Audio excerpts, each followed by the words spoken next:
고린도전서 1장 10절에서 13절입니다. 형제들아, 내가 우리 주 예수 그리스도의 이름으로 너희를 권하노니 모두가 같은 말을 하고 너희 가운데 분쟁이 없이 같은 마음과 같은 뜻으로 온전히 합하라. 내 형제들아, 클로에의 지편으로 너희에 대한 말이 내게 들리니 곧 너희 가운데 분쟁이 있다는 것이라. 내가 이것을 말하거니와 너희가 각각 이르되 나는 바울에게, 나는 아볼로에게, 나는 게바에게, 나는 그리스도에게 속한 자라 한다는 것이니 그리스도께서 어찌 나뉘었느냐? 바울이 너희를 위하여 십자가에 못 박혔으며 바울의 이름으로 너희가 세례를 받았느냐? 아멘. 네, 지난주까지 1장 1절에서 9절까지 이 바울은 고린도전서의 이 서론을 말씀한 이후에 이제 본격적인 이 교회의 문제들에 대해서 다루고 있는 부분이 바로 오늘 10절부터의 말씀이라고 할 수가 있습니다. 근데 첫 번째로 이 바울이 다루는 고린도 교회의 문제는 분란과 분쟁에 대한 내용들입니다.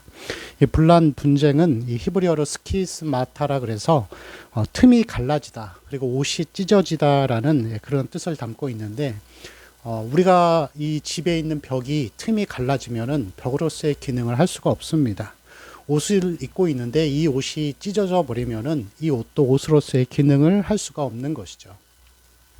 그래서 이 분란이라는 문제는 이 교회 안에 굉장히 심각한 문제 중에 하나이고, 특별히 오늘 말씀을 통해서 가장 먼저 나오는 문제가 분쟁이 되는 것은 그것도 이것이 가장 심각한 문제라는 것을 상징적으로 보여줍니다. 이 고린도 교회는 지금처럼 이 건물이 있는 교회가 아니라 부자들이 자기의 어떤 넓은 집에 있는 이 정원이나 아니면은 이 집들을 개방해서 거기에서 자유롭게 성찬과 애찬을 즐기고 또 예배를 드리는 그런 가정교회 형태라고 할 수가 있습니다. 그리고 이 아볼로는 이 바울이 후임으로 세워준 그러한 목회자이죠. 이 아볼로는 이 알렉산드리아 출신으로서 헬라 철학과 구약 성경에 굉장히 능통한 사람이었습니다. 그리고 에베소에서 아골라와 브리스길라를 통하여서 이 복음을 듣고 이제 목회의 길을 가게 됩니다. 그리고 또 그는 뛰어난 수사학자이고 또 유창한 이 말솜씨, 이 언어 구사를 통하여서 많은 사람들에게 인기를 얻었던 것으로 보여집니다. 고린도 교회가 위치해 있는 이곳은 이 헬라 문화권이죠. 그래서 이 헬라 문화권 안에서는 가장 이 훌륭하고 또 신임을 받고 존경을 받고 인기가 많은 사람이 누군가 하면은 유창한 언어 구사를 통하여서 이 연설을 잘하는 사람, 그리고 말에 지혜가 있는 사람을 어떤 최고의 어떤 사람으로 그렇게 쳐주었습니다. 그래서 이 헬라 지역은 철학이 발달했기 때문에 그러한 언어와 관련된 사람이 인기를 얻고 또 신임을 얻는 그런 분위기였는데, 여기서 바울보다 이 아볼로가 이 말에 있어서는 굉장히 유창했던 그런 사람으로 보여줍니다.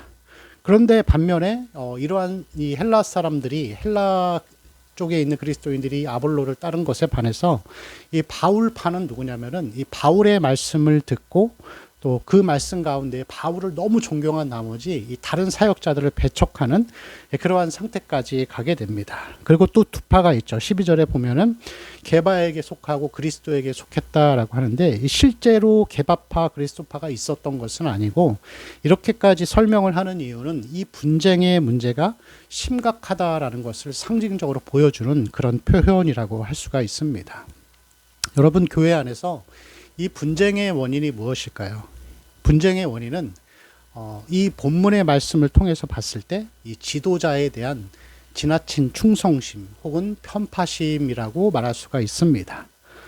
교회 중심이 되지 아니하고 하나님 중심이 되지 아니하고 교회가 사람을 중심으로 이루어져 가다 보면은 항상 이 분쟁이라는 그러한 문제가 생기게 되어 있죠. 여러분 혹시 그런 말 아시나요? 언제나 극단에는 매니아가 있습니다. 극단적인 것을 보여주고 그것을 추구하면 거기에는 따라가는 사람들이 항상 많다라는 거, 매니아들이 반드시 생깁니다. 우리가 이 세상에서 볼 때 정말 정상적인 사람의 눈에는 얼토당토한 일들인데 그것을 따라가는 사람들이 많이 있습니다. 이 교회에서도 그렇습니다. 사실 이 강단에서는 정치적인 이야기를 하면 안 됩니다. 그런데 이 정치적인 얘기를 아예 대놓고 아예 그냥 예배 때마다 정치적인 얘기만 하시는 분들이 있는데, 그런 얘기를 우리가 들으면 불편할 것 같지만 또 그것을 선호하고 또 그것을 따라가는 매니아들도 반드시 생기게 되어 있습니다.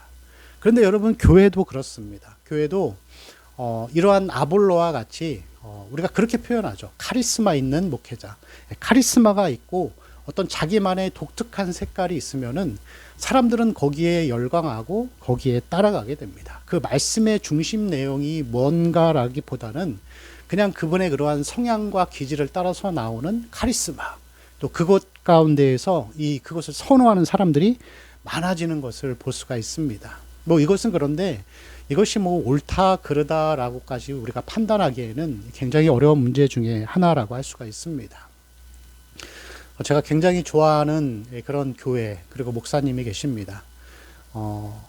그 교회가 제자들 교회라는 교회인데 예전에 이 김서탱 목사님이라는 분이 신학대학원을 다니시면서 개척했던 교회입니다. 그런데 이 신학대학원을 다니면서 목회를 아주 잘하셨어요. 말씀도 되게 좋으셨고 지금도 여전히 이 한국교회 가운데 큰 어른 중에 한 분이시죠. 근데 이분이 목회를 하시면서 그 가운데에서 많은 사람들이 모였습니다. 상가교회였지만 몇백 명이 모이는 그러한 교회가 되었습니다. 그리고 이제 이 목사님이 저는 잘 모르겠습니다. 어떤 연유인지는 모르겠지만 다른 교회, 더 큰 교회로 부임을 가셨고 이제 그 자리에 후임인 목사님이 오셨습니다. 근데 이 후임인 목사님도 제가 존경하고 사랑하는 그러한 분인데 이분도 더 많이 훌륭하시고 공부도 많이 하셨고 또 청교도 신학에 있어서 굉장히 말씀에 깊이가 있는 그런 분이었습니다. 그런데 뜻하지 않는 일이 생겼어요. 전임 사역자 이 교회를 개척하신 이 목사님도 후임 목사님도 두 분 다 이 청교도 신학을 좋아하고 전공하고 그런 분이었는데 말씀을 전하는 데 있어서 색깔은 굉장히 달랐습니다. 이 교회를 개척하신 이 김서태 목사님은 그냥 말씀을 쭉 하시는데 그분만의 독특한 색깔이 있어요. 그리고 그 이야기를 듣다 보면은 말씀에 막 빨려 들어갑니다. 빨려 들어가는데 이 후임 목사님은 그런 스타일은 또 아니셨던 거예요. 근데 문제가 생기는데 어떤 문제가 생겼냐면은 교회 성도들이 후임 목사님을 별로 좋아하지 않는 분들이 생기는 거예요. 왜냐하면 전에 그 개척했던 목사님의 이러한 말씀의 색깔이 너무 좋았고 또 그것으로 인해서 많은 은혜를 받았기 때문이죠. 이러한 사람들이 자꾸 문제를 제기하다 보니까 이 후임으로 오신 목사님이 잠깐 그런 이야기를 하신 적이 있었습니다. 그렇지만 목사님 말씀이 훌륭하셨지만 그런 설교의 방식이 정말 성경적인 건 아니다. 뭐 그런 식으로 약간 부정적으로 말씀을 하셨는데 그 문제로 인해서 후임 목사님을 막 왕따를 시키고 또 나중에는 성도들이 갈라져 나가는 그러한 분쟁이 일어나기도 했던 것을 저는 보았습니다. 근데 이것은 분쟁의 원인이 누구에게 있다라고 말씀드리기는 굉장히 어렵습니다. 굉장히 어려운 문제이지만 또 교회 안에서 굉장히 심각한 문제라고 할 수가 있습니다.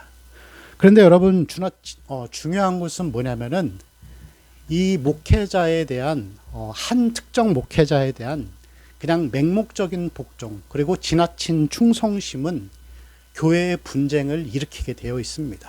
그래서 이 성도들의 입장에서는 이것을 우리가 잘 생각해 봐야 하고 또 신중한 이 선택을 해야 하는 것은 명백한 사실이라고 할 수가 있습니다. 여러분 목회자는 강단에서 내려오면은 한 사람의 성도일 뿐입니다. 그도 강단에서 내려오면 성도들과 같은 한 성도일 뿐이고 그래서 교회 안에서 권위라고 하는 것은 목사의 권위가 아니라 강단에서 흘러내려오는 성령의 영적 권위만 있을 뿐입니다. 그래서 목회자가 강단에서 내려오면은 그가 교회를 대표하기는 하지만 그가 잘못된 길을 가거나 옳지 않은 선택을 할 때에는 성도들이 이 사랑하는 마음으로 목사님을 견제하고 또 바로잡기 위해 서로가 노력해야 합니다. 또 반대로도 성도가 옳지 않은 길을 가고 옳지 않은 정책을 고수하고 있다면은 또 목회자의 입장에서도 함께 이것을 사랑의 마음으로 권면하고 서로가 이 문제를 바로잡아야 하는 그러한 의무들이 있는 것이죠.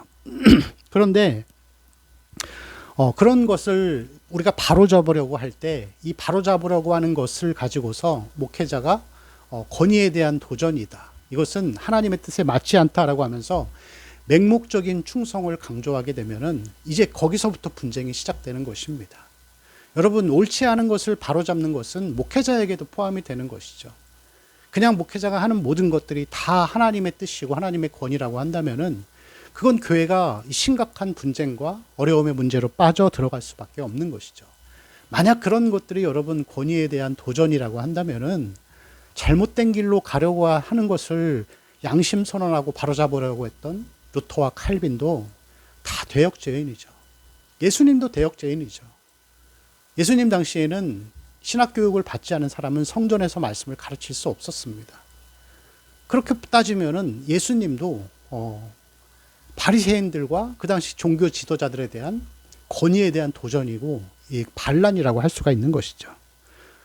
여러분 그런 문제를 그렇게 취급해서는 안 됩니다. 그런데 중요한 것은 뭐냐면은 목회자가 그러한 길을 옳지 않은 길을 가고 있음에도 불구하고 그 사람을 좋아하고 그 사람의 매니아라는 이 성도의 입장에서 맹목적으로 복종하고 목사님의 일은 알아서 하실 거야 라고 하면서 무조건 신뢰하고 맡기는 이러한 맹목적인 복종이 교회를 망치는 겁니다. 뭐 자기들은 순수하게 그것이 하나님의 뜻을 무조건 순종한다라고 생각하지만 오히려 그것은 교회를 망치고 교회를 분란에 빠뜨리고 성도가 서로가 미워하게 하고 그렇게 만드는 그런 결과물밖에 될 수가 없습니다. 그래서 우리는 이것을 굉장히 중요하고 심각한 문제이고 그리고 성도들의 입장에서도 어떤 것이 정말 하나님께 대한 순종인지 그리고 어떤 것이 정말 교회를 위해서 교회의 평화를 위해서 어떻게 선택을 하는 것이 옳은 것인지를 우리는 잘 선택해 봐야 합니다. 극단에는 매니아가 따르게 되어 있습니다. 여러분 이것은 성도의 입장에서 봤을 때 분쟁이 생기는 원인, 성도의 입장에서의 생기는 원인이라고 할 수가 있습니다. 그러면 이 분쟁을 우리가 해결하기 위해서는 어떻게 해야 할까요? 우리가 다음 주 이 주일 말씀에 한번 살펴보기를 원하는데 특별히 오늘 간단하게 이 해답을 우리가 드리고자 한다면은 지난주까지 우리가 들었던 말씀들 1장 1절부터 9절까지 그리스도, 예수 그리스도라는 단어를 9번이나 반복하고 있습니다. 이 분쟁의 유일한 해결책은 그리스도 안에서 하나가 되는 것밖에 없습니다. 다시 말하면 뭐냐면은 카리스마나 어떤 특색 있는 말씀, 이 아볼로와 같이 유창한 언어와 그런 걸로 하나님의 말씀을 전하고 그런 걸로 채우는 것이 아니라 교회에서 선포되는 하나님의 말씀이 그리스도가 중심이 되고 그리스도만을 자랑하고 그리스도만을 높이는 말씀이 다 되어질 때 다시 여러분 이 분쟁을 해결할 수 있는 그나마 해결책이 될 수 있을 것이라고 믿습니다. 여러분 이것은 많은 한국에 있는 교회들이 겪고 있는 안타까운 현실이죠. 분쟁이라고 하는 것은. 그러나 이것은 굉장히 어려운 문제이고 한 번 문제가 발생하면 해결하기가 어렵습니다. 굉장히 해결하기가 어렵죠. 그래서 우리는 항상 성도의 입장에서 맹목적인 복종으로 목회자를 따라서는 안 되고 항상 우리가 이 하나님의 말씀 가운데에서 목회자의 이 말씀이 그리스도 중심적인가를 늘 살펴보고 우리가 맹목적인 복종과 충성이 아니라 그리스도 안에서 이 말씀을 판단하고 또 그 말씀 가운데 목회자와 함께 진리의 옳은 길로 좌로나 우로나 치우치지 아니하고 하나님의 길로 가야 할 줄로 믿습니다. 우리가 그리스도 중심의 말씀을 사랑하고 다시 그것을 소망할 때 하나님께서 우리에게 긍휼을 베풀어 주실 줄로 믿습니다. 우리가 겸손하게 다시 겸손의 무릎을 꿇고 이 그리스도 안에서 그리스도가 중심되는 말씀 가운데에서 은혜의 충만함을 회복하기 위해 나아가는 이 한 주간의 삶이 되시기를 축원합니다. 기도합니다. 주님 우리에게 하나님의 말씀과 목회자를 향한 하나님 균형 있는 마음과 감각을 허락하여 주옵시고 맹목적인 충성과 복종으로 교회를 오히려 어지럽게 만드는 자들 되지 않도록 인도하여 주옵소서. 우리 주 예수 그리스도의 이름으로 기도합니다. 아멘.